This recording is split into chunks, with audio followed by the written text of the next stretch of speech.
ሰላም ጤና ይስጥልኝ እንደምንከረማችሁ የኢትዮ ሄልዝ ወዳጆች ዛሬ ይዤላችሁ የቀረብኩት ስለ ቦርጭ ማጥፊያ ጠቃሚ መንገዶች ሲሆን ይህ ጥያቄ የብዙዎች ጥያቄ ስለሆነ ወደ ዝርዝሩ ገባለሁ። ቦርጭ ማለት ለእይታ ከማስጠላቱም በላይ በጤና ላይ ከፍተኛ ችግር ያመጣል። ለብዙ ጊዜ የተጠራቀመ ስብ ለልብ በሽታ፣ ለስኳር፣ ለመርሳት ችግር እንዲሁም ስትሮክ ሊያስከትል ይችላል። ቦርጭ ስለማጥፋት ስናወራ ቀጥታ ከአመጋገብ ስርዓትና ከአካል ብቃት እንቅስቃሴ ጋር ይያያዛል።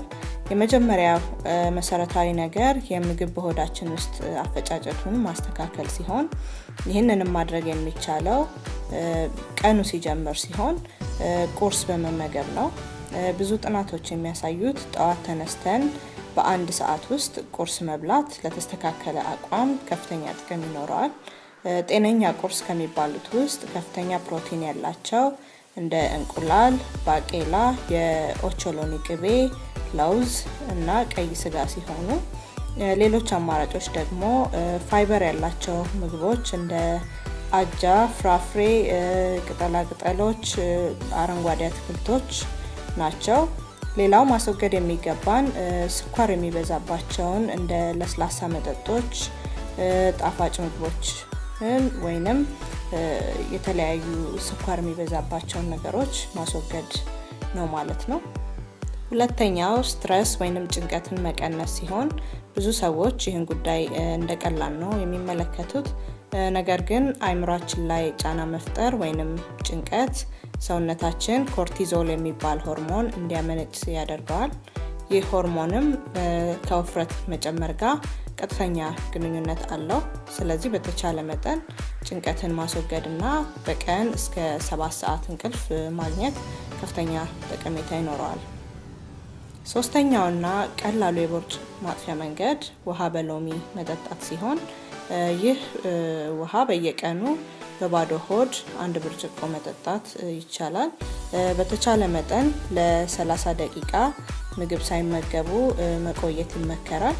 ይህን ሎሚ በውሃ ወይንም ከሻይ ጋር መጠቀም ሰውነታችን ውስጥ የተከማቸውን አላስፈላጊ ስብ ያቀልጥልናል ወይንም ያስወግድልናል ማለት ነው። አራተኛው ቦርጭን የማጥፊያ ወይንም የመቀነሻ መንገድ ደግሞ ክራንቤሪ ጁስ መጠጣት ሲሆን ይህ ጁስ ጠቃሚ ከሚባሉ አሲዶች ውስጥ ዋና ዋናዎቹ ሲኖሩት በቀላሉ ምግብ እንዲፈጭ ይረዳል። በተጨማሪም የጉበትን ስራ በከፍተኛ ደረጃ ያቃልላል። ስለዚህ ብዙ ጊዜ ለስላሳ መጠጦች የምታዘወትሩ ሰዎች በክራንቤሪ ጁስ ብትተኩት ከፍተኛ ለውጥ ታገኛላችሁ። ይህንን ጁስ በውሃ በመበረዝም መጠቀም ይቻላል። በተጨማሪ ውስጡ ያሉትን የስኳር መጠን ደግሞ ማስተዋል ይገባናል። አምስተኛው አማራጭ የዝንጅብል በሻይ ሲሆን ምክንያቱም ዝንጅብል በተፈጥሮ ምግብ እንዲፈጭ ከፍተኛ ጥቅም ስለሚሰጥ ነው። ቦርጭ የሚበዛበት ምክንያት ብዙ ሊሆን ስለሚችል እሱንም ማስተዋል ያስፈልጋል። ለምሳሌ በአንድ ጊዜ ብዙ መመገብ ሊሆን ይችላል፣ ከእድሜ ጋር የተያያዘ ሊሆን ይችላል፣ እንዲሁም በእርግዝና ወቅት በሚመጡ የሆርሞን ለውጦችም ሊሆን ስለሚችል ዝንጅብልን ደጋግሞ ከሻይ ጋር መጠቀም ለቦርጭ ብቻ ሳይሆን ለተለያዩ የጤና ችግሮች ይረዳናል ማለት ነው። አዘገጃጀቱም 1 ብርጭቆ ሻይ ውስጥ 1 ማንኪያ የተፈጨ ዝንጅብልና 1 ማንኪያ ማር በማዋሃድ በቀን 2 ጊዜ መጠጣት ነው። ሻይ ውስጥ የምንጠቀመውን ስኳር በማር መተካት ከፍተኛ ጥቅም ይኖረዋል ማለት ነው። ስድስተኛው መንገድ ነጭ ሽንኩርት መጠቀም ነው። ነጭ ሽንኩርት ከፍተኛ የሆነ በሰውነት ውስጥ የተከማቸን አላስፈላጊ ፋት የማስወገድ ብቃት አለው። ይህም ብቻ ሳይሆን ነጭ ሽንኩርትን በቀን ተቀን ምግባችን ውስጥ ማካተት ከፍተኛ የጤና ጥቅሞች አሉት።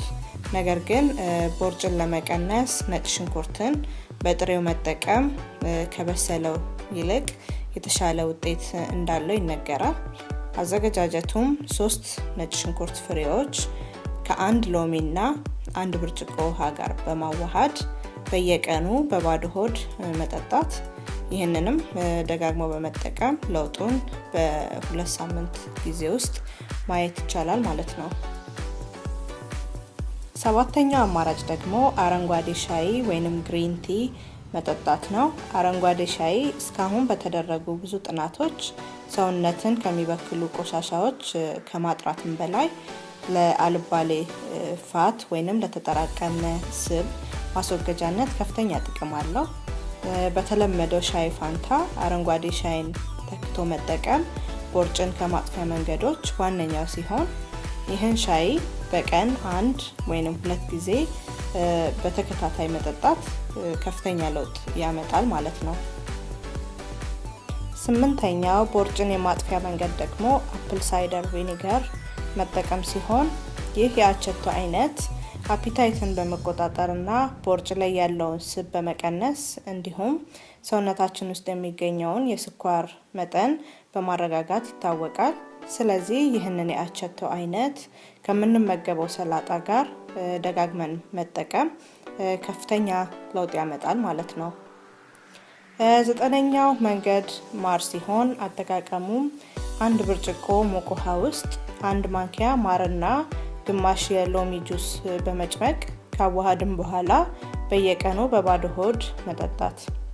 ይህንንም ለውጡን ለማየት ደጋግሞ በየቀኑ መጠቀም ያስፈልጋል። እንደሌሎቹ ሁሉ ውጤታማነቱም በብዙዎች ዘንድ የተመሰከረ ነው። 10ኛውና ቦርጭን ለማጥፋት ከሚረዱ መንገዶች በአጠቃላይ ነጭ ሩዝና ጣፋጭ ነገሮችን መቀነስ፣ በአንድ ጊዜ ብዙ ምግብ አለመመገብ፣ በየቀኑ ቢያንስ 1 ኪሎ ሜትር ወክ ማድረግ ወይንም በተቻለ መጠን እንቅስቃሴን ማድረግ፣ አረንጓዴ አትክልቶችን እና ፍራፍሬዎችን በየምግባችን ውስጥ ማካተት፣ በቀን ውስጥ ቢያንስ እስከ 8 ብርጭቆ ውሃ መጠጣት።